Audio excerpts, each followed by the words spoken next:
Hello, I'm Tim Harris. This is Julie Harris, and this is Real Estate Coaching Radio. That's right. So make sure that you hit the subscribe button so you won't miss any future episodes. Thanks again for popping by. Hit that like button, and don't forget to leave your comments and questions so we can get right back with you. We will. Thank you for continuing to make our podcast, Real Estate Coaching Radio, the #1 listened to podcast for real estate professionals in at least the United States. And let us know what you think about this video. Leave your comments below. Thank you. Welcome back. Today is part 2 on how to generate 10 free listing leads now. And we're going to be getting to point number 6. If you did not listen to the first 5 points, please do listen to the podcast from yesterday. And thanks to all of you who are giving us a 5-star review on iTunes and Stitcher and all your favorite podcast listening devices. And if you've not yet done so, please do consider giving us a 5-star review, and also do subscribe to our YouTube channel. We're putting all these podcasts up on YouTube as well. I know a lot of you like to have YouTube rolling in the background just listening to the podcast, and that's really great. So before we get to point number 6, I want to share with you guys something I'm working on. Well, Julie and I have been working on together, but I spent probably 2 hours on it today, is understanding how to explain to all of you what the Metaverse is and how it's going to relate to the real estate industry. And I have to tell you, it has been an absolute mind-bender experience trying to not just understand it myself, but trying to make it so that it's understandable by other people. That's really the art and science of doing a really good podcast, is taking really kind of confusing topics, and you may be sometimes having 2 competing thoughts in your head at the same time, and being able to fairly present both of them without being too biased one way or the other. Definitely, especially something like this that's a bit off the menu. And Especially I've for been us. reading your notes, and it's like each point is like, huh? Really? That's interesting. Let me go back and read that again. Well, you know what? So when I was writing the notes, I think it's point number 7. We're going to start on these the Metaverse stuff tomorrow. I think it was point number 7 that it was all of a sudden I had this.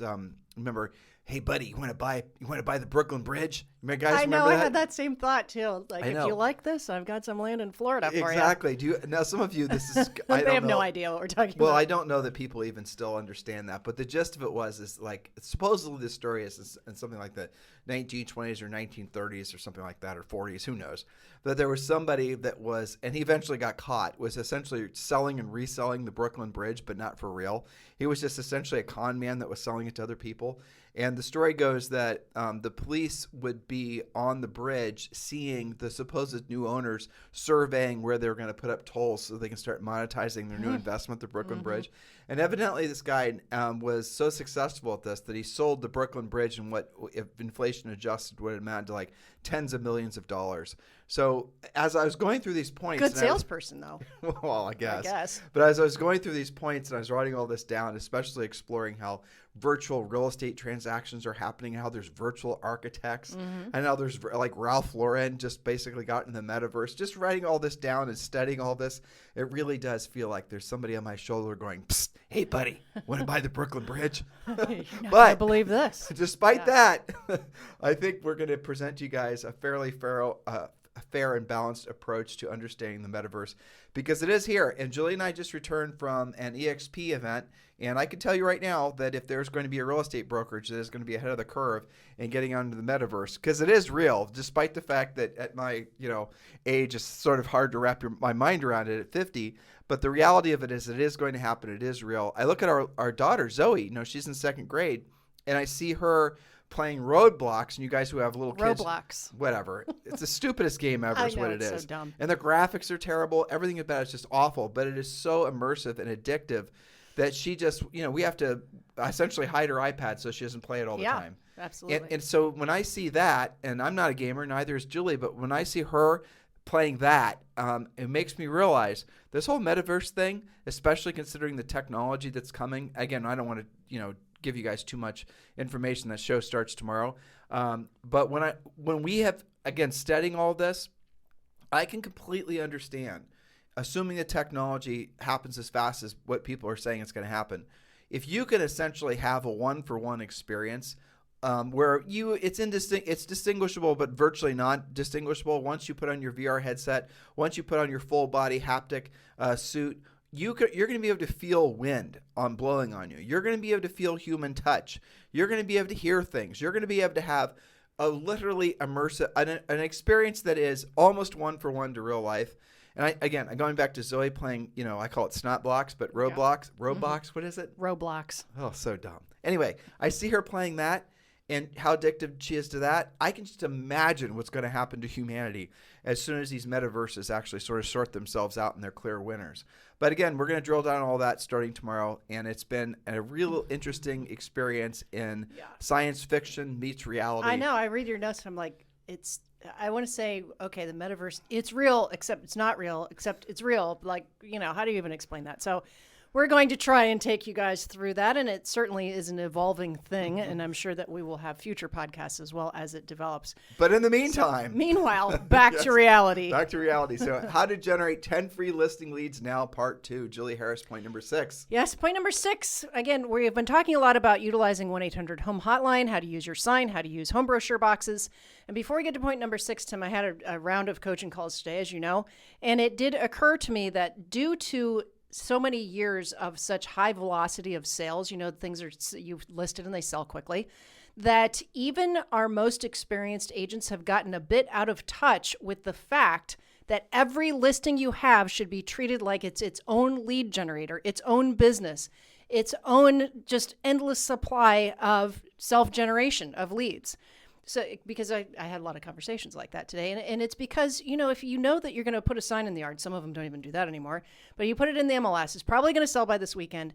They have this sense of like, I don't have time to launch it, it's going to sell itself anyway, and yet they're losing sight. I think they're becoming very clear as inventory is pretty low right now. They have lost sight of the point of being a listing agent is to learn to self-generate, to stop paying for leads, to be more profitable. Well, let's take it to the next level. You and I were listening on our walk this morning. We walked 6 miles about the Rob Hahn Industry Relations. I think it's the name of the podcast. They, I enjoy it. It's always informative, and they do a great job. 2 guys going back and forth. But one of the things they were talking about essentially is what you and I have been talking about for 4 years on this podcast, which we saw essentially the buyer agent business model being something that really was in question. And Julie and I were looking at it strictly from not the perspective of buyer agents aren't needed, because we like buyer agents. Buyer agents make sense in the marketplace. Buyer agents are, needed in the marketplace. But the reality of it is how they were being paid in the marketplace was something that was abnormal for how real estate markets work in the rest of the world. Like, for example, in commercial, there is no buyer's agency. In the rest of the world, where aside from Canada, there's no entitlement for a buyer's agent to get paid commission. So after having traveled a lot, and of course, Julie and I look at real estate when we're traveling, it became abundantly clear that the buyer agency thing in the United States would be something that technology companies and really market forces would start to put into question, because if you're going to try to squeeze more margin out of a transaction and you're an iBuyer company, obviously you're going to look to see where you can cut it, and that's going to be on the buyer agency side of things. Well, that was our perspective. We were just looking at strictly from the business opportunistic side of the equation, and then from that information, we really always have been, but really more so once we saw the buyer agent commissions being under attack and all the rest of it, that business model being in flux. That's the reason we want you guys to triple down and become listing agents, because when you're a listing agent, if you haven't noticed, the technology companies are unable to disintermediate you from the transaction. So if you want to know what the future is going to be and what, essentially where the opportunities are in real estate, aside from maybe the metaverse, they're going to definitely be like they always have been in becoming a powerful listing agent. So, keep these things in mind, really, guys, is if you're progressing, you take one listing. You learn how to be a listing agent. You take one listing. We're going to show you how to generate 10 closed transactions from every single listing you take. Look, yes, it might be 3, it might be 5, it might be 20. But the moral of the story is you will be able to take that listing and you'll be able to leverage that into more opportunities, primarily focused on more sellers. More for free, leads. by the way. For free. And it all starts with the very basic, simplest of things, which is your for sale sign. So go back and listen to yesterday's podcast specifically on that. Yes, so point number 6, points number 1 through 5 were indeed yesterday. Point number 6, do not hire virtual assistants to, quote, convert your sign calls, or any other kind of calls, by the way. Do not force your sign callers to go to a website, opt in, or do anything other than call you. Also, actually answer the phone or call back immediately, unless you're with clients. Furiously fast lead follow-up is what our coaching clients practice, and it does work. Your best leads are sitting out in front of your listing right now, wanting to see it ASAP and probably buy it. They also probably have a house to sell, depending on the price range, of course. So be the one who helps them when they need help. So many leads are lost because agents sit on them. They send them to voicemail. Their voicemail is full. The prospect can't find them. They go to an assistant. It's terrible. Well, you guys are natural, and I'm not criticizing you necessarily, but you guys really are not wanting to work buyer leads, because buyer leads right now in some markets are an active utility. I 100% get it. But you got to remember, half those buyer leads are going to have houses to sell. They're not going to buy until they sell. So you have to be calling back every single one of those buyer leads and pre-qualifying them. Now, some of you, to Julie's point, have never learned how to pre-qualify your own leads.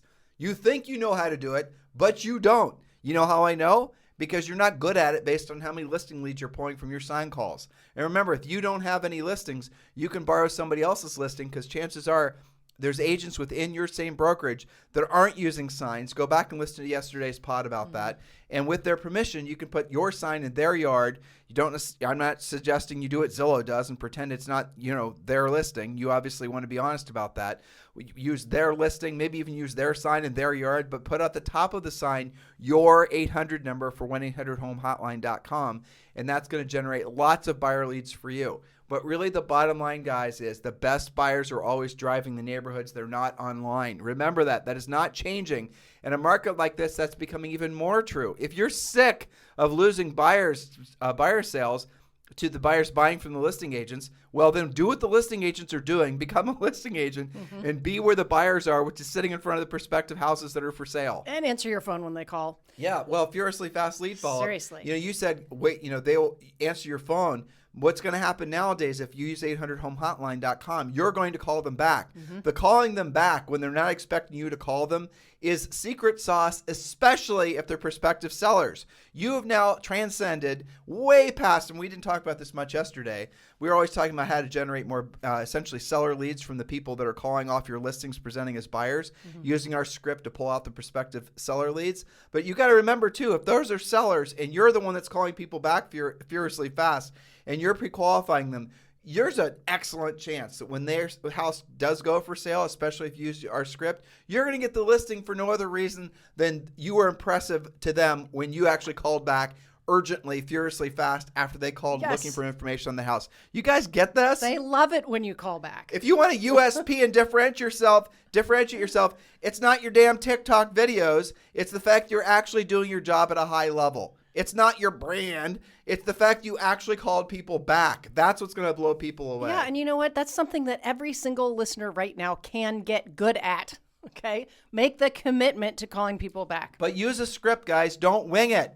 If you're winging it, if you're thinking, well, I'm just going to make my own script, you are going to be real estate roadkill. Remember, guys, there are more agents in the industry right now, more agents that are members of the National Association of Realtors than there ever has been. 1.6 million. And it's believed that there's at least another 1 million agents that aren't members of the National Association of Realtors. So there's, let's say, close to 3 million real estate people in the marketplace right now. And a vast majority of those people who got their freshly minted real estate licenses today will be failed out of the business, and not what has been the traditional amount of time, which is 24 months, but more like 14 months, 13 months. Most agents are failing faster despite the fact that there's more opportunity now than there ever has been because of all the things that are happening with demographics, or all the things that are happening with new construction we teach you in the coaching company. Why? Because they're doing the wrong things to build their businesses. They're not doing the real work of real estate. They're not doing what they don't want to do, and they don't want to do it at the highest level. They are buying leads. They're trying to delegate everything. They're working on their brand and their logo. They're not actually there making furiously fast follow-up calls to folks and then pre-qualify to pull out the listings. Anybody who's been successful in real estate long-term, they are saying, hallelujah. If you've been in this business for more than 5 years, congratulations. You now have beat out 90% of the other agents, because if you don't fail within 24 months, most all other agents will fail within 60 months. So if you're listening to us and you've been in the business for 5 years, you know what we're saying is true. Otherwise, you wouldn't have been in the business for 5 years. That's it. So point number 7, do use in contract or pending riders and then sold on your signs. This is some of the most valuable, least expensive, most effective advertising you can do. Get permission from the new owner to keep your sold sign up for a week or so after closing. Keep your home brochures in the box, but change the message to a compelling message. For example, good news, I sold this home in XYZ neighborhood in less than 24 hours. Or you might even say for 110% of list, whatever the case was. Bad news, there's 5 more people wanting to live here. Call me today to see if I already have a match for your home. I'm going to give you a quick example, right freshly off of a coaching call, okay? One of our Canadian agents also suffering from low inventory, inflation, interest rates going up, the whole 9. Took a listing last week, okay, in a, let's just say, challenged neighborhood, okay? And didn't think that, he already thought it was going to be he thought it was going to be, normally it'd be about $450,000 listing. Kind of rough. Threw some paint on it, no big deal. Put it on the market for what he thought was high at $580. You know what it ended up in contract for? $730 with 11 offers. I have a story to tell too. No, wait. What is he going to do with that? Uh-oh, more to it. He is then going to prospect the neighborhood with the good news, bad news. Good news is, did you know that properties are selling in this neighborhood for $730, which was previously known as a $450 neighborhood? Wow. Okay. What would you do if you knew we could probably achieve the same price for you? You're talking about John Walkinshaw, Yes. and this guy sells hundreds of houses That's per right. year, and he's going direct to doors, and he's having direct conversations with the prospective sellers. Proactive. I'm going to share a story with you. Yes. In our neighborhood here in Puerto Rico, I won't say prices. Okay. There was a house that's sold, that's in contract, that's in contract for roughly 30% more, number 3, than what the previous sale has been. Which was also a seriously high sale. Right. And so I messaged this agent, and he was the one that was telling us that it's pending for this large number. And I then said to him, why don't you go door to door and let everyone know that you have done this, you had this success, and you set the new benchmark? Because people don't know. They don't know. And everyone was asking us because they know we're in real estate. Well, they don't know what the hell we do, basically. But they associate Tim and Julie real estate. That's right. And frankly, we do know what's going on because no matter whether we sell or not, we're still obsessed with real estate. It's what we do. Yeah, it's what we do. And so I then messaged him, and I said, dude, go to... Well, I didn't say dude. He was Hispanic, so I said, what's dude in Spanish? I don't know. Yeah. Anyway, so I told him, make a flyer. Yeah. Go door to door. Yes. Let them know about your success and your new pending. Knock on the door. And we know for a fact that there's at least 2 of our neighbors that are thinking about selling. And probably at that price, it would be more than 2. Probably nearly everyone. Yeah, at that price, everyone's going to be raising their eyebrow. And he messaged me back very politely and respectfully and said, door knocking is not my style. Ugh. To which I said, well, Okay. then your competitors probably do have that style. We'll go to the doors and tell all the neighbors about this new comp, but they won't probably mention the fact that you're the one that put it in contract. He supposedly double-ended this listing, right? So I promise you that's going to happen. Yes. One of his competitors is going to go door knocking in our neighborhood, let all the neighbors know about this new pending, and they're then going to, that agent or agents are then going to pull out all the lowest hanging fruit of prospective sellers because it's not his style. That's right, but there is a lesson in that too, okay? So let's say that you're not yet a powerful listing agent and you're climbing that ladder, you're getting your skills going. You can do what Tim just mentioned, right? You can find a recent, previously crazily priced sale in the neighborhood. Let's not say that because we don't want to jinx it. Well, right, exactly, right, especially our neighborhood. Yeah. But you can find another sale, right? You just have to disclose that you got the information from the MLS or wherever. And you can go and door knock the neighborhood. You can get the message out there. A lot of the other thing that's really cool people are doing is using that nextdoor.com neighborhood name /neighborhood name and directing all the calls themselves. Ask me about the recent sales in your neighborhood. Well, but that's more specific to this one in particular, because Sure. it's going to be an eyebrow raiser when it actually shows up as sold. But that's just asinine to me. I agree. So this guy's mindset was, I took the listing, however long it took him to get the listing. Yep. I found a buyer, however long it took the buyer to work with him to buy the listing. And that he's not actually standing there underneath his apple tree and picking up all the little apples that are just barely, just right above his head. That would be the easiest. I mean, if you guys are standing here in our studio, I find myself pantomiming the apples. Pantomiming apple picking up low-hanging fruit. But that's true. That's incredible to me. And that's what a lot of you guys are. That's how a lot of agents think. And that's not how you're supposed to be successful long term. Be more like John Walkinshaw in Canada, okay? Because he is being proactive. I'm just imagining, this is just a plain Jane normal 450-ish, previously 450 neighborhood. Can you imagine when they find out that they might be able to get over 7? Like to your story, who wouldn't at least consider it? So we talked about Maybe they're like, well, I don't know, is that real? So he's going to offer to do some free comparative market analysis. That's all in your guys' wheelhouse. They're conversation starters is the point. That's in most the point. of the country, well, like where John is, there's real winter going on. Yes. And most of the people will say, I'm going to list my house in the spring, whatever the hell spring is to them. That remember, when someone says that I'm going to put my house back in the market in the spring, always say, Mr. Seller, that's a fantastic idea. What does spring mean to you? When is that? And then say, is that February 15th? Is that March 1st? Don't let them define it. You define it, because what you'll discover is they're just going to agree with whatever you said. That's right. And now you have an end date when the listing can become available. Don't just allow the seller to control the conversation, because oftentimes they don't have it defined what the hell it means. Anyway, so let's go on to the next. Saying, well, okay, that's not a script. No. Okay, so let's see. Number 8. Are we on number 8? We are. Consider using reflective real estate signs on your rural properties or land listings. You can do that in normal neighborhoods as well. They last longer. They're much better quality. They reflect like stop signs. This is another point of difference on listing appointments. They're pretty cool. Well, they're made by companies that make stop signs. Yeah. And yes, absolutely. That's a no-brainer. Now, some of you are in communities where you cannot put up a for sale sign or a condo area or whatever. I get it. But for the vast majority of you, use the large. Now, again, we mentioned this yesterday, and it's very fascinating. And I don't necessarily like telling stories about Julie and I's career, but it's salient. So everyone, when Julie and I were in real estate, we essentially did all these points ourselves. Not essentially, we did. And one of the things we figured out that the for sale signs that everyone was using were from 2 different sign companies. And the reason the for sale signs from 2 different, they always were the same size is where I'm getting at. And they were relatively small. I don't remember the exact square footage, or however you measure like it. your standard issue thing. It's tiny. Yeah, relatively speaking. So I went and did a little bit of homework, and I found out from zoning or whatever it was, how big a for sale sign could be. And an average for sale sign, or a for sale sign, the maximum size it could be was not quite 100%, but it was 75% larger. Twice as big. It was huge compared to what the rest of the brokers were using, the agents were using. So obviously that would be a competitive advantage. That makes our sign stand out more. I can certainly in some small way use that as a listing tool when competing for a listing with, a seller. What makes you different? And then you throw on the reflective sign, and then you put a brochure box on there, and then you put on the 800 home hotline rider on the top.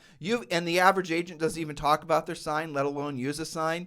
Don't you guys see how these little simple, not expensive things give you a true unfair advantage in the marketplace? They do. Speaking of which, point number 9, do not have a confusing, overly busy-looking sign with 3 hang-down riders, 14 phone numbers, a QR code, a website, and your Facebook address. Keep it simple. 100%. One number which goes straight to you. Ideally, 800 home hotline number. Yeah, so all you want to have on your sign is whatever. Okay, let's give them some advanced coaching. Sure. I'm still thinking about reflective signs. I know. I think if you guys want to Google, I think it's called Reflective Real Estate Sign Company or something like that. So large reflective signs, just visualize driving up a street with sporadic city lights, and your headlights hit that, or someone's coming home from work, and it's in the winter, so it gets, especially if you're in the north, it gets winter, or it gets dark at about 5:30. Headlights hit that, reflect back immediately that you've made yourself more special than all your competition. That's very, very powerful. Now, here's the other thing. Now, some states, you're going to have the broker's phone number, this is most states, has to be on the sign. We had that issue in Ohio. Now, our phone number when we sold real estate was 614-846-0500. And we had a lot of agents with, basically we turned this into the division of real estate. They're not using our RE/MAX North phone number. Well, yes, we were, because what we did is, knowing the law, we had on our personal phone bill, we had it say RE/MAX North / Tim and Julie Harris.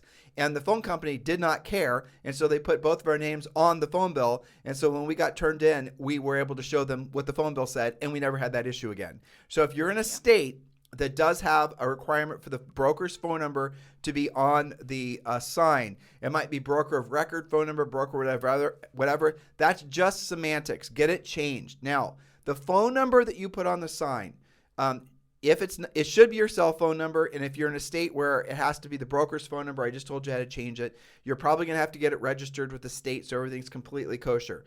But your phone number in real estate is like really nowadays your phone number is even more important than your email address, honestly, because everyone texts.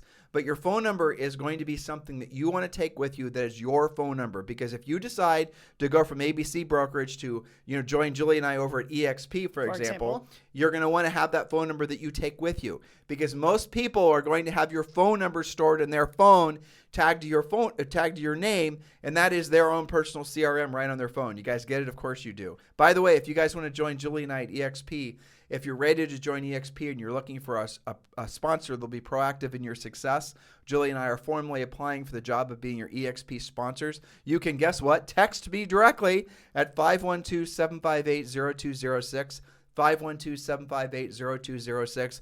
If you call, I promise you I will not answer, but if you text, I will respond.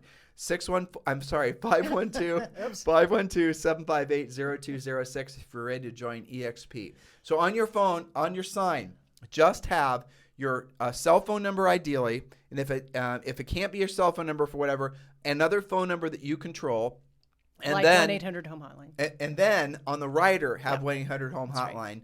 Right. Now, if you can choose, to Julie's point, and you can figure out how to have just one phone number on the sign, just have the 800-HOME hotline phone number on the sign. But again, you have to obviously abide by whatever your local state, whatever ordinances and laws and kangaroo court rules are, and that way you don't get in trouble. It's all semantics. It's all goes back to 1950s idea when brokers were essentially ruled every agent and all the rest of it. And now it's obviously tilted more towards agents being in control, but you still have to abide by those old rules. Next point, Julie. Point number 10, open houses are also fantastic lead generators. Use your sign to advertise your upcoming open houses.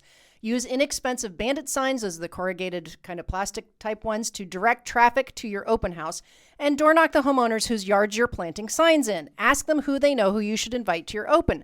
Follow up on all open house leads using our system and our script to immediately convert leads to listings. Another coaching client example, Northern Virginia, Tammy Irby. Every time she does a neighborhood open, every time she gets a minimum of one active listing within 2 weeks or less, and usually has 3 or 4 listing leads from that. She calls them neighborhood opens because she advertises all the neighbors come, which of course are your listing leads. So you see how this is so counter to how agents are thinking right now? Why would I do an open when the house is going to sell itself? Why would I use a sign when the house is going to sell itself? Don't miss the point. We're talking about lead generation here. Hold another agent's listing open if you don't have any listings that's in your brokerage. If you're in a brokerage where there's no listings, you need to move brokerages, frankly. You're not at a good brokerage if the brokerage has no listings. You need to move over to a brokerage that has lots of active agents with listings. And if you're the agent that has lots of listings, you should seriously consider having each of those listings open every single weekend. Julie and I did when we did have a team. We had a Harris tour of homes. And what we would do is we had all these corrugated signs that someone would put out for us, and it was pointing from one open to the next. And we'd hold each house open for an hour. And we did this when we were selling in New Albany, Ohio. So each, starting at like noon, the first one would be open from noon till 1 till 2. You guys get the gist of it. And there were people that would go to every single open house. And we'd have somebody there that was working the open house. And this is all part of our open house strategy, which is part of our coaching program. This is a little side note, but I just had this popped in my head because we took listings this way too, which was hilarious. Make sure if you're in a neighborhood and you're putting signs in people's yards, always ask permission to put the sign in the yard. If you don't, and I mean, so many of them, they'll take it the wrong way. Or they won't take it, but I promise you, they won't take your sign. They won't even say anything to you. But I promise you, when they put their house for sale, they're calling you. And I remember very specifically one in particular in a very, relatively speaking now, expensive area in New Albany, Ohio, where Julie and I were putting these directional signs out. And this was a new listing we'd just taken. It was like $1.3 million or something. And that was a lot for us. It's a lot nowadays too, and especially considering our first year in real estate, our average sale price was like $110. But anyway, so we were selling something that was over $1 million. We knocked on the neighbor's door, asked if we could put the sign in the yard. The neighbor was beside themselves. I remember as a man, he was beside himself that we actually asked permission, went off on all the other agents. So-and-so never asked permission. They always put it in their front yard. And sure enough, within 2 or 3 years when he put the house for sale, he didn't even interview anybody else. He just listened with Julie and I just from that one interaction. I'm telling you, it's the little things and it's the real life communication that matters to people the most. The more people go online, The more people are in the metaverse, the more powerful offline exchanges in being able to communicate become. As fewer people, agents, have the ability to communicate and know what to say and how to say it, as they start to believe that they can fool the public into thinking they're successful just because they took a picture of them standing in front of someone else's, Lamborghini or whatever, right? That type of philosophy, approach to faking it until you make it, as a lot of people refer to it as. The market is worn out on that. What people will really want, especially in times of change, like what we're experiencing now with inflation, a whole bunch of other things that are going to start happening, technology, all these other things are going to start moving people along faster in directions that they aren't necessarily wanting to go. And that, like, for example, the metaverse. We'll just go back to and talk about that tomorrow more. But as that becomes a more commonplace thing, there are going to be people that naturally go to a state of fear of the unknown. They're just nervous about it. They don't want to be, they have a good bit of FOMO, but at the same time, they're scared. How does this new reality fit my old reality? Though, anytime there's a lot of things that happen, 2 or 3 things that happen that are like that are on the surface are benign, but because it makes people feel threatened, when people start to feel fear, they stop taking action. And you're going to have a lot of people, maybe yourself, that's going to start slipping into a state of fear. Interest rates rising, inflation, political unrest, who knows what's happening here and there. All those things, we talk about this frequently on this podcast. You need to remove yourself from those conversations, remove yourself from those thoughts, and focus on the fact that the greatest fortunes and the greatest, essentially, legacies have always been created during the greatest times of change. And we're entering into one of those now. Be part of the change. Don't get stuck in the mud. What a lot of you guys are looking to do is you're looking to create in your lives is a clear sense of direction and how you go from where you are to where you want to be. I cannot think of a clearer direction than, frankly, listening to this podcast. Maybe that sounds braggadocious, but obviously tens of thousands of you listen to us every day, so there might be something to that. But also joining our coaching program. We've made it very easy for you. Just text the word Premier to 47372, and you can sign up for coaching for around $100 a month. So text the word Premier to 47372, and you can be on your coaching call, semi-private coaching call tomorrow. What time does it start? Like 9 a.m.? Noon Eastern, 9 a.m. Pacific Coast. Right. Yes. And so you can be on your coaching call with your own coach tomorrow, and the coaching starts at around $100 a month. And that includes a daily coaching call, Monday through Friday. Do not wait. Text the word Premier to 47372, and you can join for around $100 a month. And remember, message and data rates may apply. Anything else you'd like to say to these guys? Yes. Well, it's funny. You mentioned when things change, people get into a state of fear. I would caution them. Sometimes you guys are there. You wouldn't maybe call it fear. It can manifest in things like waiting to see what happens. I'm going to wait and see. You personally might not call it, I'm feeling fearful. But when you say to yourself, well, I'm just going to see what kind of effect interest rates have or inflation has or these prices have, that means you're waiting, and that is inaction. And inaction is not profitable. So thus the treasure map and getting involved and allowing us to help you stay unstuck. Remember the statistic that Julie shared with you guys yesterday, and I want to drill down on this, and this will be our final sub point. And again, listen to yesterday's pod, and we have thousands of other podcasts you can listen to as well. Julie's final point, or one of the points she made yesterday, was and when a survey was done, you'll remember the details better than I, 40% of all homeowners would like to buy or would obviously like to sell. They want to their move house. this year. They want to move this year. 40% of all homeowners. Was it homeowners or just people in general want to transact? I think it was people in general. Want to transact. So you'd have some first-time buyers mixed in there. Now, here's what's different. Here's the reason that it was, I think, extraordinary, is because the traditional understanding is if you have, for example, a list of 100 people in your centers of influence and past client list, something like 10 of those people will want to transact in the next 12 months. The very fact that that number is 4x normal rates tells you how much pent-up demand there is. Now, how many of those people again, there are a lot of variables here, but you have to assume that half of those people have houses to sell. Mm-hmm. So this is the reason the whole point of essentially the past couple of days of podcasts is teaching you guys how you can proactively generate at least 10 free listing leads. And frankly, we gave you way more than that. Well, actually, it's 10 free listing leads per listing. Yeah, per listing. Exactly.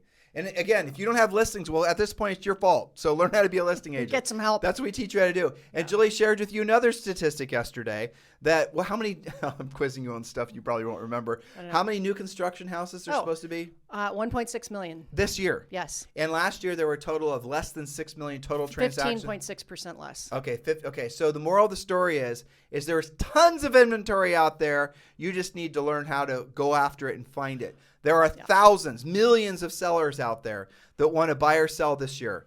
You need to focus on not waiting around for the business to show up in your email. Stop thinking that you can be passive with your lead generation. Otherwise, you're going to be like a majority of agents and become real estate roadkill. Learn to be proactive, especially in a changing market like this. When everyone else is telling you to go online and be social and hang out in the, doing TikTok videos and the rest of it, you and everyone's doing that. You need to do the exact opposite, because the exact opposite is where the opportunity is.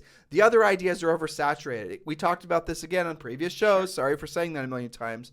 But it's what we're seeing now is the end of push marketing. We're seeing the end of the era of you just being able to bombard people with messaging. That has actually been over for a good 2-3 years from now. And yet many of you are beating your heads against the wall, still trying to do that. Learn to step aside from that. Learn to be a proactive lead generator and make this the start of the rest of your life. You'd say your best year ever, but forget that. Have this be the start best of life ever. Best life ever. Why think don't think too small. So guys, in the meantime, remember, if you have any show ideas, we get a lot of inspiration from the feedback we get from you guys. If you have anything you'd like to share with Julie or I, please do text me directly. Do not call 512-758-0206, 512-758-0206. In the meantime, you guys have a fantastic day. Hello, thank you for having watched this video. Please remember to subscribe to our YouTube channel. That's right. And don't forget to hit that like button, leave your comments and questions below, and we will get right back with you. Thank you for watching this video. And remember to watch the next one. You're going to love that one.